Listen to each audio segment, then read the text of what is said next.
Hello plant community, I'm Pam and today we're going to talk about this guy.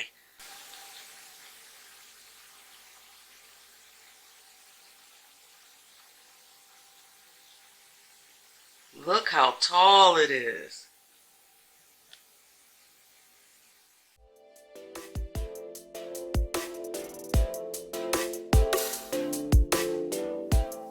Hello people, if you're new to this channel, welcome. My name is Pam and today we're going to be talking about how I take care of that beauty that I just showed you guys. That's actually the Philodendron Oxapapense, and I've had this plant for about not even a year. I want to say I brought it in May of last year, and it was like in a 4-inch planter pot, and it probably was maybe at the time 12 inches long.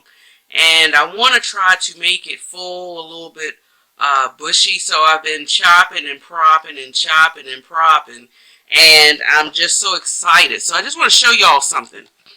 Okay, let's take a quick look.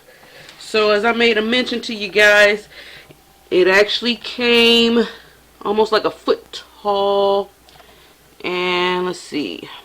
I want to show y'all, share with you. Let's see if I can find it. It's been a while. Where is it? Let's see. Dag nabbit. I'm sorry, guys. Oh, right here. You see right here? Don't know if you can see. Let's turn it around.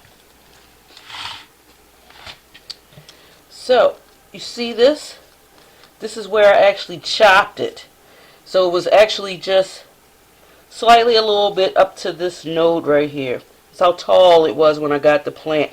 And I cut it, I rooted it, and I've just been putting it back in this pot.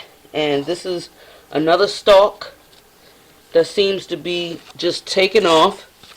And this is the original, I think. Let's see. No, it actually goes up to here. And as you can see, I have new growth. But the original vine is the one that's actually all the way up to my, almost past this. And this pole, you guys, is taller than me. And I'm pretty tall for a female. So, yeah. And I've did some more chopping and propping. Look at the leaves. These are like, I guess a juvenile form of the leaves. They're supposed to, as they get a little bit mature, they're supposed to widen up a little bit. But I like the arrowhead shape. It kind of reminds me of the Oxapapense a little bit. It's just not going to be, I guess, as long of a leaf as the Oxapapense, but it still gives you that same vibe, I think.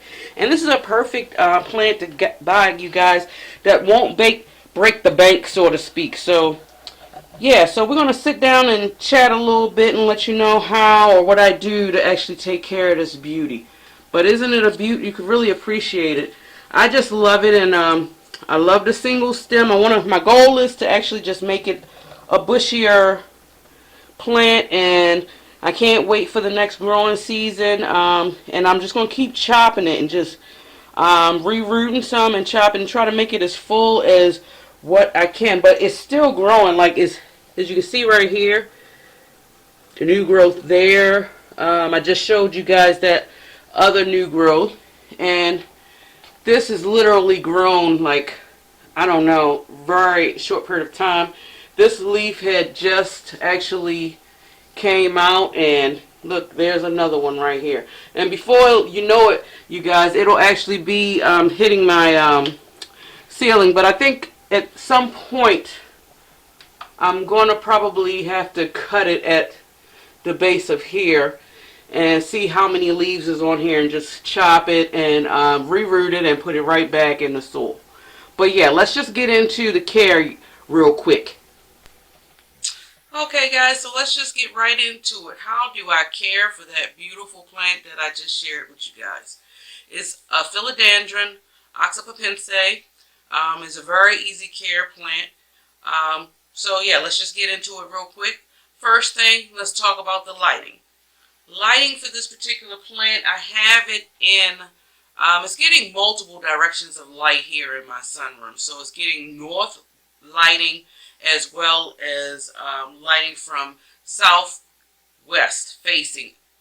Kind of bright indirect light. Soil mixture. Soil mixture is pretty airy. I have about 50% regular potting mix mixed with 25% perlite and 25% orchid bark.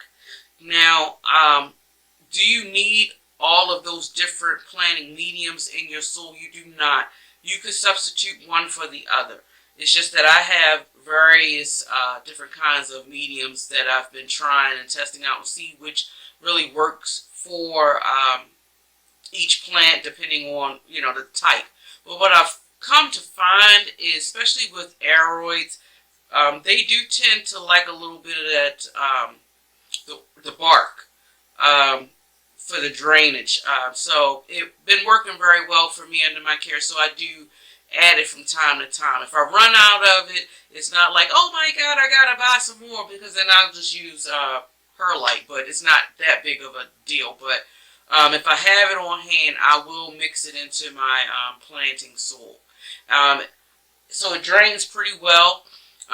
As far as watering, I let the plant completely dry out before I give it a good drink. Because right now, because I've been doing a lot of chopping and propping, and the top was so heavy, I had to put it in a bigger pot. And so it's actually in an 8-inch pot, which is fine because, like I said, my goal for this plant is I'm trying to get it a little bit more fuller than what you've seen. So multiple stalks is what I'm trying to aim for, and I'll just keep chopping it. I'll root it first, and then I'll plant it right back in the soil. And yeah, so I can't wait until next growing season because it's been doing this since I've gotten it. Like I said, I've gotten it last May. And it's just been growing continuously. I have not done, it hasn't seemed to stop, even though we're not in the technical growing season. Now for fertilizer, I was fertilizing this plant, I say during the growing seasons. I probably shouldn't have, considering I had just got the plant in May, and the soil that it was already in, it probably already had some fertilizer probably already in there, but that's what I've been using. I've been using synthetic fertilizer. I know a lot of people are not really into that, but that's what I use for my plants. It's been working for me. I may change up from a synthetic to organic. From time to time, I do use the worm casting. I actually have some as well. But for the most part, I've been using my Captain Jacks, and my plants have been really thriving off of it. So, unless I come across something else, but I use what works best for me and what's simple for me. So yeah, but I've been just watering it since the growing season has ended, and it's still growing, and I'm really excited about that.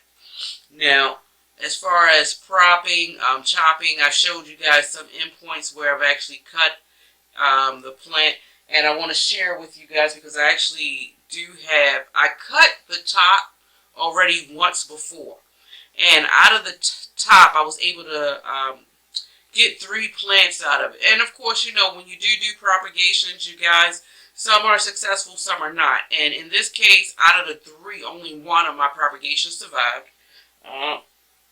And I put it in water, and then I try to let it grow some roots. And then when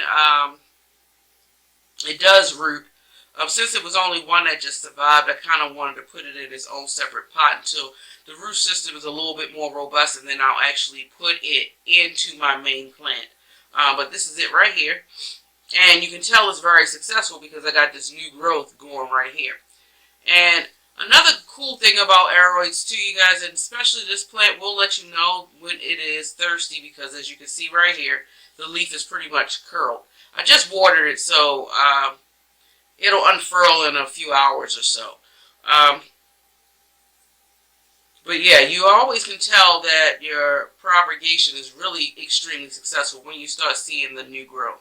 And so this is going to turn into another leaf. And I'll just pretty much probably leave this baby plant in this pot until growing season start. And I'm going to actually put it back into the main plant, and hopefully another stalk will grow up. Because right now, like I said, when I first brought this plant, it was actually probably a foot tall, and it was just one stem. And now so far, I have a total of 4.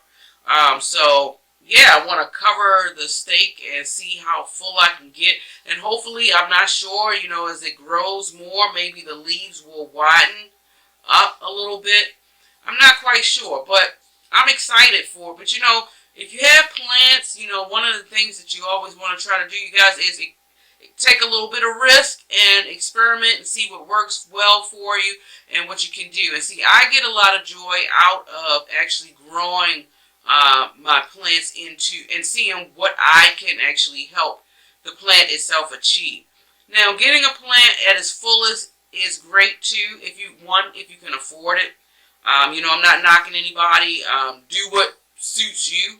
But sometimes when I get a full plant and then you bring it into your environment, because it's been growing in whatever conditions that it's been used to since it's been a baby up until now, this full plant that you see, now you bring it to your home and it may not acclimate as nicely as one would hope. And sometimes you tend to lose out on the plant starts to decline, and then you also start losing your investment that you put into the plant. So for me personally, I prefer trying to get a medium-sized plant and hope that I can actually encourage it to grow into something bigger. And when you get it in a juvenile form, I think it's a little bit more easier for them to get acclimated into your conditions because they haven't been in the grow house for too long. And that's just my personal opinion. Now, that's not to say, you guys, that I would not buy a full plant if I saw one that I really wanted and that really spoke to me. But, you know, I'm just sharing my thoughts. But yeah, I just wanted to share with you guys a real quick video here how I take care of this Philodendron Oxapapense. Like I said, I think it's a very good purchase. I may have gotten it from Ecuador, I'm not quite sure. And at the time when it was online, I think I only may have spent, I think, $15. It's given me the same joy that I would probably want to get from the Oxapapense. But once again, that plant is kind of pricey, a little bit out of my budget range. So this one is kind of like a plant to get that kind of takes its place, so to speak. Once again, it's not going to reward you with the long leaves like the Oxapapense, but the mature leaf of this particular plant will get a little wide, and I still believe that it'll still provide you with the same rewards that you are initially looking for when you buy that plant. So, you know, maybe I'll keep shopping online and seeing if the price of that plant comes down, and if I come across a deal, I might just go ahead and buy it. But for right now, this Oxapapense is a very good deal. I love the plant. It's growing vigorously for me, and I couldn't be any happier. So yeah, you guys, that concludes the video, and I appreciate you coming along. Keep in mind, you guys, if you love foliage as much as I do and you love listening to planting things, please subscribe. Hit that like button too, or dislike the button. Comment below. Let me know if any of you guys have the Oxapapense and what kind of care tips you actually do to get it thriving, or if you have the Oxapapense, if any of you guys actually have it and came across a deal, you know, share where and who you got it from. Let's open a dialogue about it. This channel is all about helping one another and how we can collaborate on our experiences to grow beautiful, lush plants, because that's our goal, right?